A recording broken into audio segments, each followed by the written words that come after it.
കല്യാണം മുറുകി വരികയല്ലേ, കൊച്ചിന്റെ സമ്മതം ചോദിക്കണ്ടേടി. ഓ അതിന്റെ ഒന്നും ആവശ്യമില്ലെന്നേ, ഞാൻ വളർത്തിയ കൊച്ചല്ലേ, ഞാൻ പറയുന്നേ അവള് കേൾക്കും. പിന്നെ നിങ്ങള് പറഞ്ഞതല്ലേ.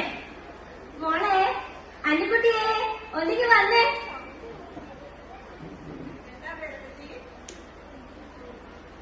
എടി മോളെ, ഞങ്ങൾ നിനക്ക് നല്ലൊരു ചെറുക്കനെ കണ്ടുവച്ചിട്ടുണ്ട്. അടുത്ത ദിവസം അവര് കാണാൻ വരും. മോളെ കല്യാണത്തിന് സമ്മതിക്കണം കേട്ടോ. എനിക്ക് കല്യാണം ഒന്നും വേണ്ട. എന്താ? ഒരിക്കൽ കൊച്ചുത്രസ്യപുണ്യത്തിൽ എനിക്ക് പ്രത്യക്ഷപ്പെട്ടായിരുന്നു. ഈശോയുടെ മണവാട്ടിയാകണമെന്നാ എന്നോട് പറഞ്ഞത്. അന്ന് മുതൽ ഞാൻ ഈശോ എന്റെ മനസ്സിൽ സ്വീകരിച്ചു പോയി. കൊച്ചുത്രേസ്യ പുണ്യാളത്തിൽ നിനക്ക് പ്രത്യക്ഷപ്പെട്ടത്. ഈ കൊച്ചെ ആയ കാലത്തിൽ എന്റെ സ്വപ്നത്തിൽ കുറെ പേര് പ്രത്യക്ഷപ്പെട്ടതാ. ഇതൊന്നും വലിയ കാര്യമില്ലെന്നേ. അതുകൊണ്ട് അടുത്ത ദിവസം അവര് വരുമ്പോ മോള് നന്നായിട്ട് ഒരുങ്ങി അങ്ങ് നിൽക്കണം കേട്ടോ. അല്ലെങ്കിൽ മോളാന്നൊന്നും ഞാൻ നോക്കുകയല്ല, പറഞ്ഞേക്കാം. കേറിപ്പോയി അത്. നീ അന്നാമ്മേ, കൊച്ചിന് സങ്കടമായവടി. നീ അത്ര കടുപ്പിച്ച് പറയണ്ടായിരുന്നു. മനുഷ്യ, നിങ്ങൾ കേട്ടില്ല അവൾ എന്നതാ പറഞ്ഞത്? ഞാൻ എങ്ങനെ വളർത്തിയ കൊച്ച, കൈ വളരുന്നു കാല് വളർന്നു നോക്കി വളർത്തിയ കൊച്ച. അതിന്റെ ശിക്ഷ എനിക്ക് കിട്ടിയ. എനിക്ക് ഇതൊന്നും സഹിക്കാൻ വയ്യ എന്റെ മനുഷ്യ. എന്റെ കൊച്ചിനെ പോലും ഞാൻ ഇത്രയും നോക്കിയിട്ടില്ല. സാരമില്ലടി, നീ കരയാതെ. നമ്മുടെ കൊച്ച് എന്തായാലും കല്യാണത്തിന് സമ്മതിക്കും. പോട്ടെ, നീ കരയാതെ.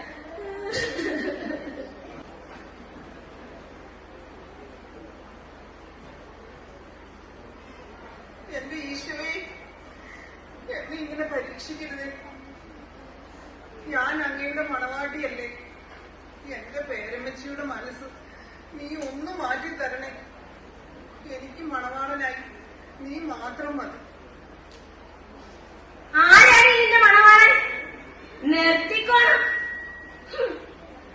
അടുത്ത ആഴ്ച മനസ്സമ്മാനം, 2 ആഴ്ച കഴിഞ്ഞ് കല്യാണം. മനസ്സിലായോ?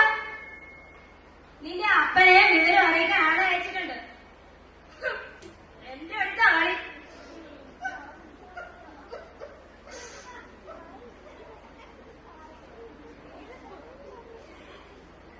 എന്റെ ഈശോയെ, ഒന്ന് പൊട്ടിക്കരയാൻ പോലും എനിക്കിവിടെ സ്വാതന്ത്ര്യമില്ലല്ലോ. നിനക്ക് വേണ്ടി എന്ത് ത്യാഗം സഹിക്കുവാൻ ഞാൻ ഒരുക്കമാണ്. ആരൊക്കെ എന്നെ വെറുത്താലും നിന്റെ തിരുമുറിവുകളെ പ്രതി ഞാൻ അതൊക്കെ സഹിച്ചുകൊള്ളാം. എന്നെ ഇവിടെ നിന്നൊന്ന് രക്ഷിക്കണമേ. നശ്വരമായ ഈ സൗന്ദര്യത്തെക്കാൾ അനശ്വരമായ ദൈവിക സൗന്ദര്യമാണ് ഞാൻ ആഗ്രഹിക്കുന്നത്.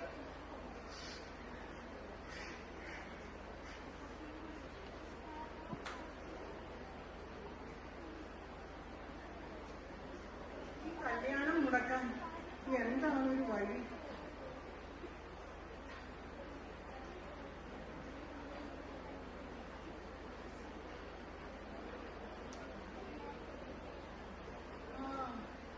അതിര് കത്തിക്കുന്ന ചാരക്കുഴിയിൽ ഇറങ്ങിയാലും ആകെ പൊള്ളി വിരുദ്ധമായിപ്പോളും.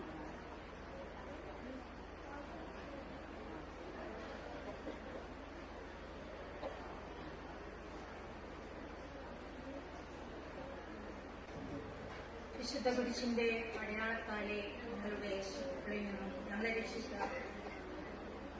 പിതാവിനും പുത്രനും പരിശുദ്ധാത്മാവിന്റെ നാമത്തിലാമേ. സുഖസ്ഥനായ ഞങ്ങളുടെ പിതാവേ, അങ്ങയുടെ നാമം പൂജിതമാകണമേ. അങ്ങയുടെ രാജ്യം വരണമേ. അങ്ങയുടെ തിരുമനസ് സ്വർഗത്തിലെ പോലെ ഭൂമിയിലുമാകണമേ. ഞങ്ങളുടെ ആഹാരം ഞങ്ങൾക്ക് തരണമേ. ഞങ്ങളോട് തെറ്റ് ചെയ്യുന്നവരോട് ഞങ്ങൾ ക്ഷമിക്കുന്നത് പോലെ ഞങ്ങളെ തെറ്റും. അയ്യോ എന്റെ മോളെ, അന്നക്കുട്ടി എന്നെ പറ്റിയത്.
കല്യാണം ഇഷ്ടമില്ലാത്തതുകൊണ്ട് കാല് പൊള്ളിച്ചതാ. അയ്യോ, കാല് വല്ലാണ്ട് പൊള്ളിയിട്ടുണ്ടല്ലോ. കാല് വല്ലാണ്ട് പൊള്ളിയിട്ടുണ്ടല്ലോ. ചേട്ടത്തി, ഇവർക്ക് നടത്തി പോകാൻ ആഗ്രഹം നമുക്ക് അവളെ കന്യാസ്ത്രീ നടത്തി വിടാം.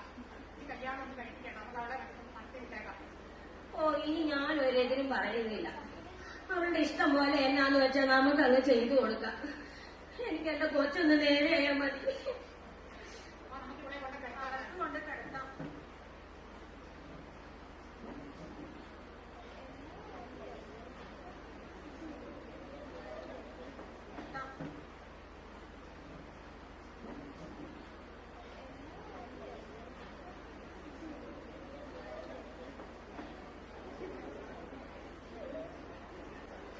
അങ്ങനെ അന്നക്കുട്ടി എന്ന അൽഫോൻസാമ 1927 ഫ്രാൻസിസ്കൻ ക്ലാരമഠത്തിൽ പ്രവേശിച്ചു.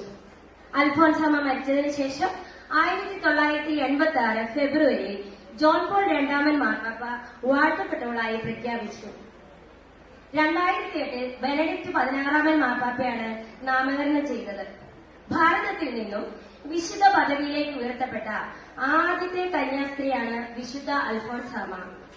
ഇന്ത്യൻ തപാൽ സ്റ്റാമ്പിൽ പ്രത്യക്ഷപ്പെട്ട ആദ്യത്തെ മലയാളി വനിതയും കൂടെ. ഇനി ഈ സ്കിറ്റിൽ വേഷമിട്ട കഥാപാത്രങ്ങളെ നമുക്കൊന്ന് പരിചയപ്പെട്ടാലോ? ഡയറക്ഷൻ ഷീല സണ്ണി,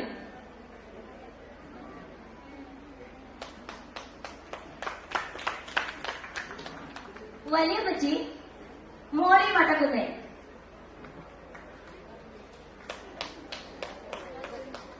കുട്ടികൾ സാൻവില, ഏഞ്ചൽ, കൊച്ചുകുട്ടൻ സുബി കൊട്ടാരത്തിൽ, പേരമ്മച്ചി dahlia Jose, ഞാനാട്ടോ, പേരപ്പൻ mini Jose,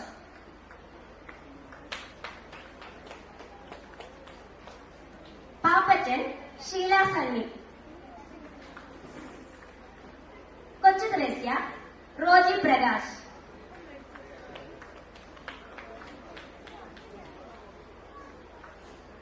ഇടക്കാരി Mariyamma LC അള്ളുംപുറം.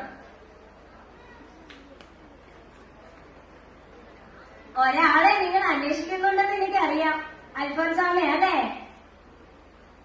നമ്മളെ ഇടവക സന്ദർശിക്കാനും അനുഗ്രഹിക്കാനുമായിട്ട് വിശുദ്ധ അൽഫോൻസാമ ഇവിടെ എത്തിയിട്ടുണ്ട്. അൽഫോൻസാമയായി വേഷമിട്ടത് ആരാണെന്നാലോ അറിയോ? ബിന്ദു ഷാജി.